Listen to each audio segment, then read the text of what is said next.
Is it called Ownership? Ownership Battle League? King Bow?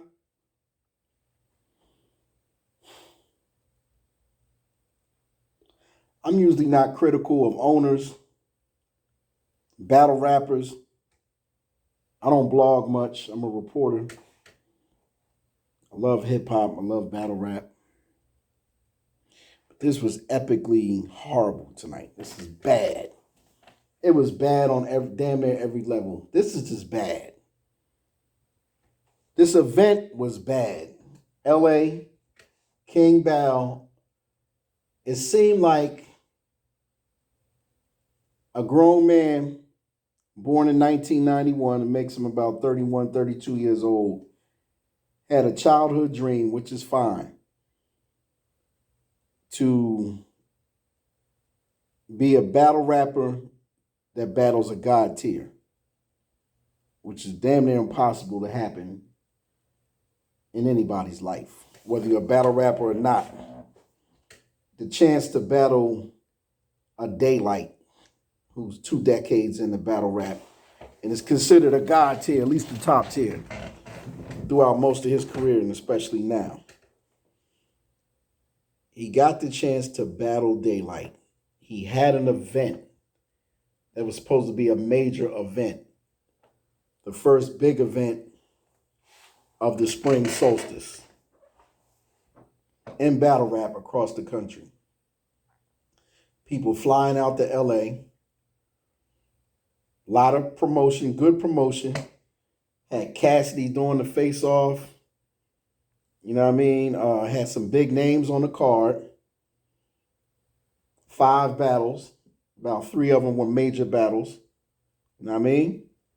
Everything looked good on paper. Sound good, as the young folks say. It sounds good. But in reality, this is how it went down. This is early Sunday morning, the 26th of March. The evening, Friday night, March 24th, he had a face-off. King Bow has a face-off. It gets a little crazy. Seems like there's a lot of acting involved. You know, he's selling the fights, so forth, so on. At this point, Clean Paper's not there. T-Top's not there. We're hearing rumblings that both of them may not be battling. They might not be making it out to LA for different reasons. I'm not judging that. I just know on paper now there's a potential of there only being 3 battles that are going to go down, and people already paid their tickets to get in the building. People paid for flights and hotel rooms. You got people who bought the pay-per-view ahead of time, anticipating a good card, or at least a decent card, or they just being nosy, wanting to know if this guy can rap and how this is going down, how this is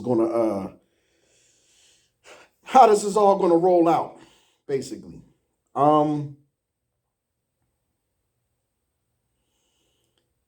It's game day now. Saturday, early afternoon in LA. Eastern Standard Time, it makes it late afternoon on the East Coast. 3 hours difference. 3 hours ahead on the East Coast. First of all, battle rap fans do not like to roll out of bed. RBE can get away with it because that's one of the top 2 leagues on the planet, and they have great cards. And even them, they can't get everybody in the house before 12 o'clock. People still straggling in 2:30, 3, 4 in the afternoon, missing 4 or 5 battles when they have their early straight tour cards. But this is a league's first time going at it. Ownership Battle League. They want to start the stream promptly, with battles starting promptly at 5 Eastern Time, which is 2 p.m. Pacific Time. Pacific on the West Coast. You know that ain't happening. No, sir. No, sir. The stream started about 15 minutes late. When the stream started, it was just 2 random guys we've never seen in the battle rap community calling themselves No disrespect to them. I still don't know who they are. These two fellas, I guess they're from the West Coast, call themselves commentating. You know what I mean? Trying to kill time until the battlers are ready and everything's set up. On the surface, we're waiting, and people are not knowing why they're waiting over 2 hours for these battles to start. And in between those 2 hours, you actually saw someone who was first on the card to battle, was slated to battle first, which is my man Craig Lamar from Florida, supposed to battle Ace Amin. Craig Lamar was helping them commentate on the stream for 33 minutes when he was supposed to have battled already. No battles are happening. This is what we're seeing on the surface. Now, I got my intel. I know exactly what happened at this event. The people that were supposed to help with the video and sound, not the people that they paid to do the audio and video, some very well-known people we all know that are great at this, experts at this, were flown out there to help out. They weren't given anything. They were taken care of as far as hotel and somewhat on the transportation tip out there in LA, but they had nothing that they needed. They weren't able, this is the main thing, they weren't able to do a sound check a day ahead of time, earlier that morning, none of that. They would not allow them to get in a venue and wouldn't show them where the venue was. They did not see the venue, weren't able to set up, didn't know what kind of equipment and material they may need. They didn't know what was there already. They finally get there a couple hours before the stream was supposed to start. I'm not going to exaggerate. They said they had one outlet working, one power cord, no surge protectors, no Ethernet cords, nothing. Only what they brought with them on a plane from the East Coast to the West Coast. It's basically the people running this thing for King Bao were party promoter type people. They were party promoters, and they didn't really do the research on the battle rap and how this worked. They didn't have no walkthroughs. This is the main problem with this whole situation with the bad stream and starting late and the sound issues and power issues, the power going out the previous night at the face-off. They didn't have enough wiring and cords. They didn't know what they needed. They didn't have enough. And then the people, I'm not going to mention my friends' names, but the people that were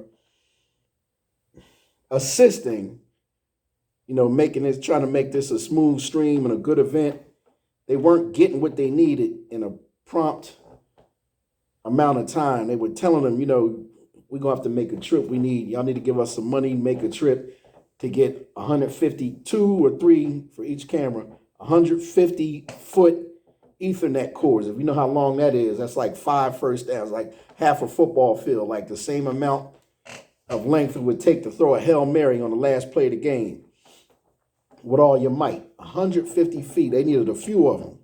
They kept asking them and asking them. Now it's game time. They don't have what they need. You know what I mean? They're missing all kinds of stuff. They got like one microphone, and the people that's running the joint talking about, yeah, we need to get a mic check to, you know what I mean? The pay-per-view's about to start any minute. Like, mic check? Y'all ain't got enough cords, let alone a mic. Like, y'all don't got nothing but a DJ up here punching buttons. Like, what we doing?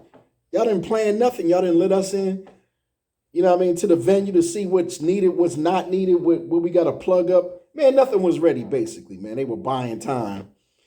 And the fans were coming in a little bit later than scheduled, and battlers getting there, you know, straggling in when they want to get in there, you know what I mean? And the battlers on time are people like Twerk, who knows he ain't battling because, you know, his opponent let him know ahead of time he ain't making it out to the coast.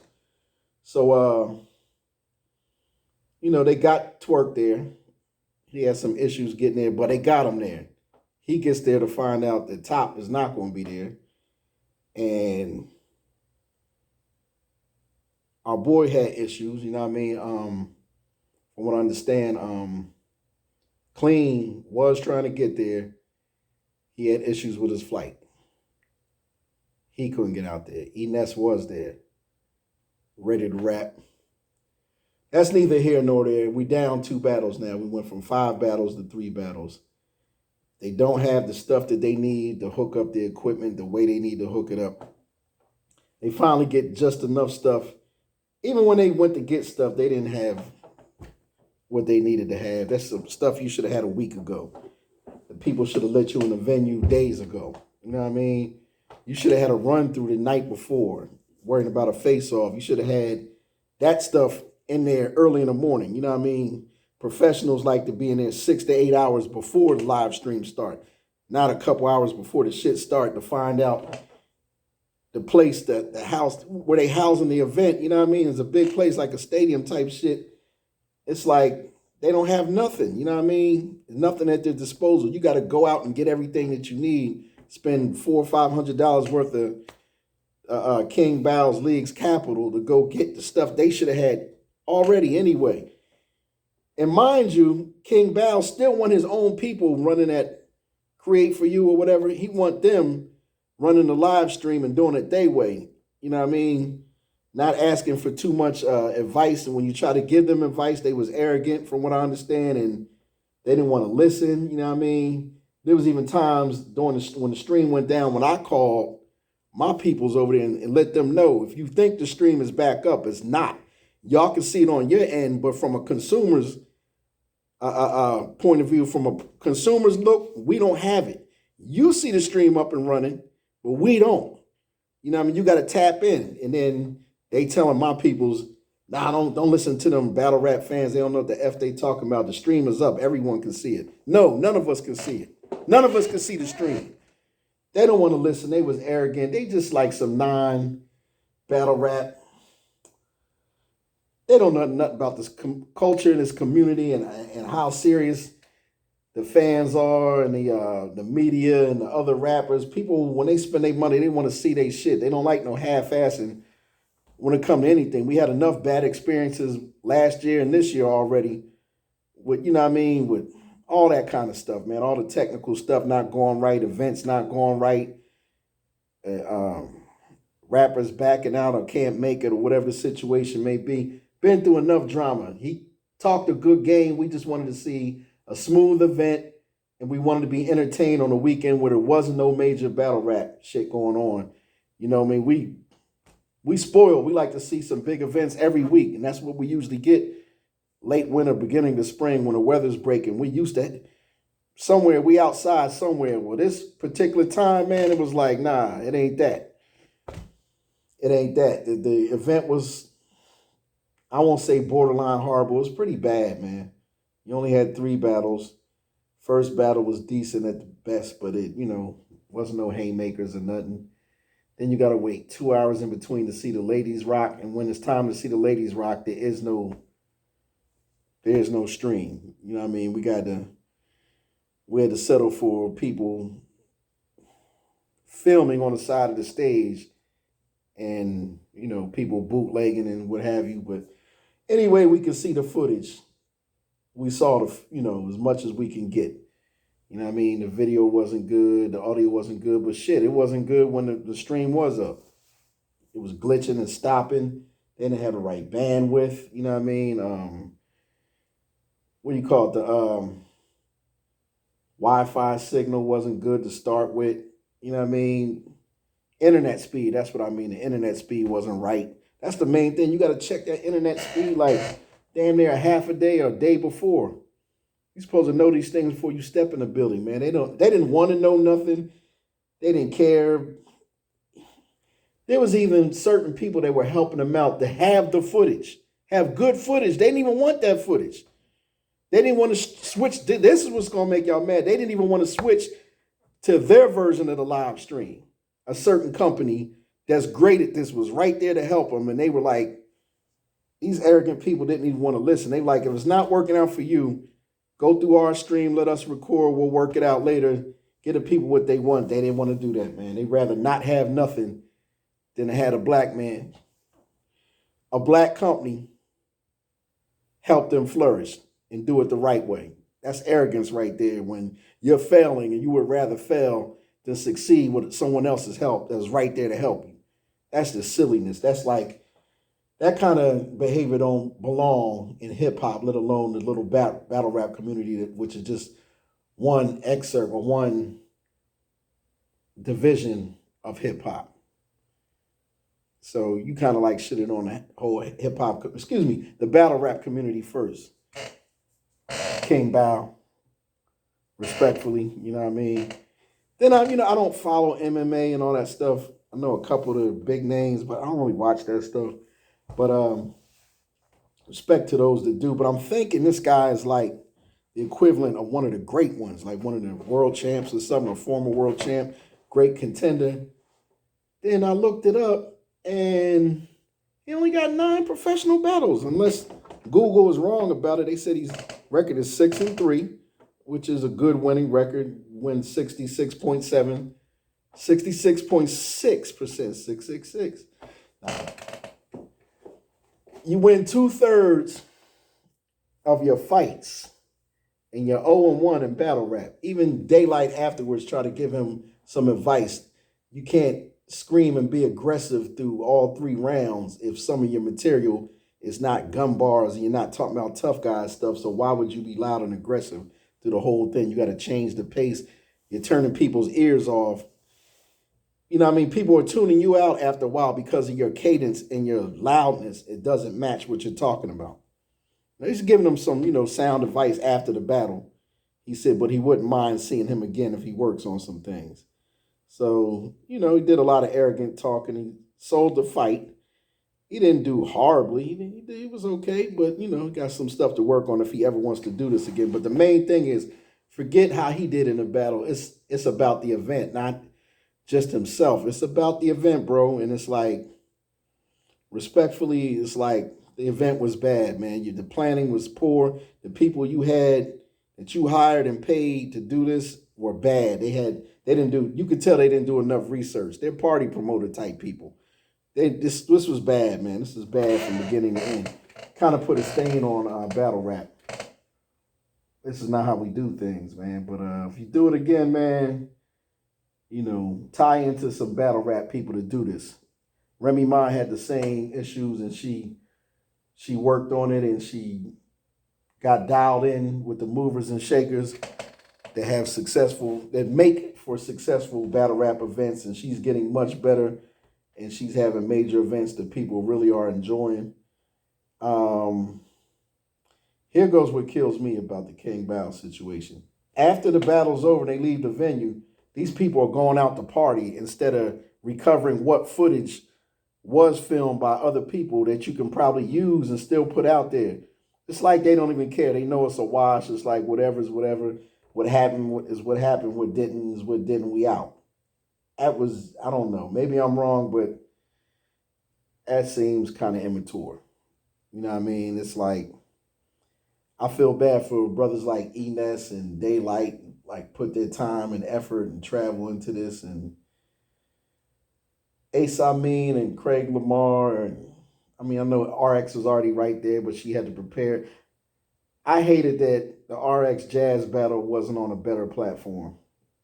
Now that I think about it, in hindsight, that's like a power battle right there for female battle rap. It could have even been on a smaller league that's already been around, that's respected. That would have been a great battle for the Riot. Western Conference. Even out on the East Coast. That would have been a major main event on She Goes Hard. Could you imagine that? But instead, King Bao wasted a great matchup, man, I think. When no one really got to see it live, man, you had to see a bootleg, man. It's like, I don't know, man.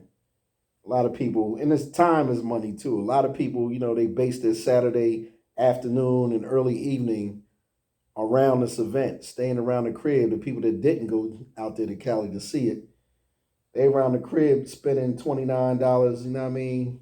$4 more than what y'all was complaining about with Smack URL last week. That gave you a good, good pay-per-view and gave you a good card. You got a terrible card and paid more money for this one.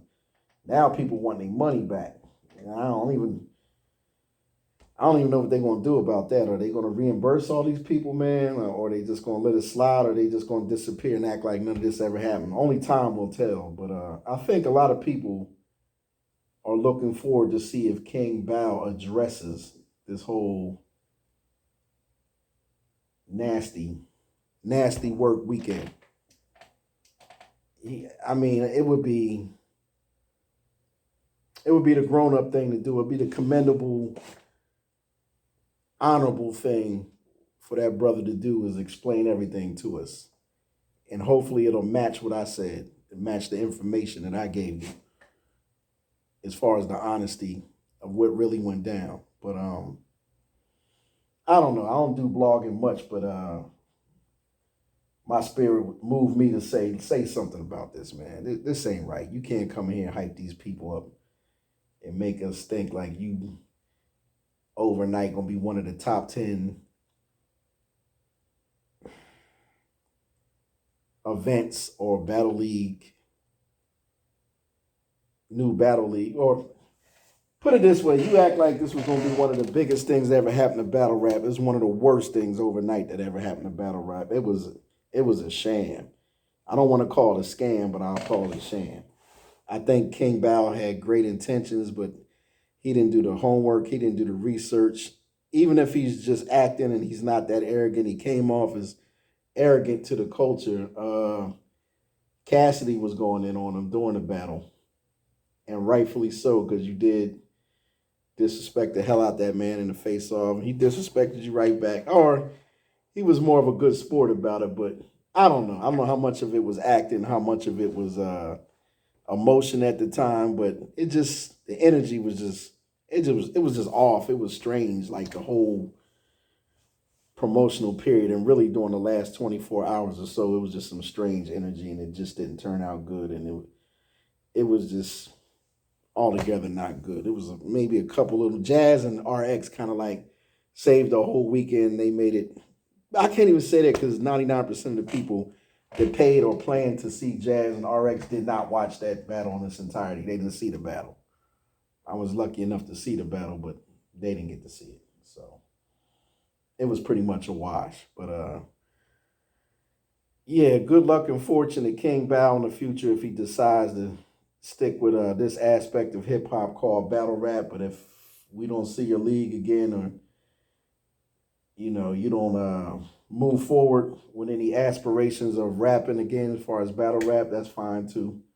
You know what I mean? We'll be all right. But if you want to do this again, I would suggest humble yourself and get tied in and tuned in with the movers and shakers that really throw events. And don't be afraid to ask, what do I need to do to improve in the future, make this better? You know what I mean? To ameliorate and make great, to make better. I don't know. It's your boy DJ SUPERGOD, aka LIGHTSKIN YU of LIGHTSKIN Television, with my blog about King Bao and his Ownuership Battle League debacle. I'm out. Peace.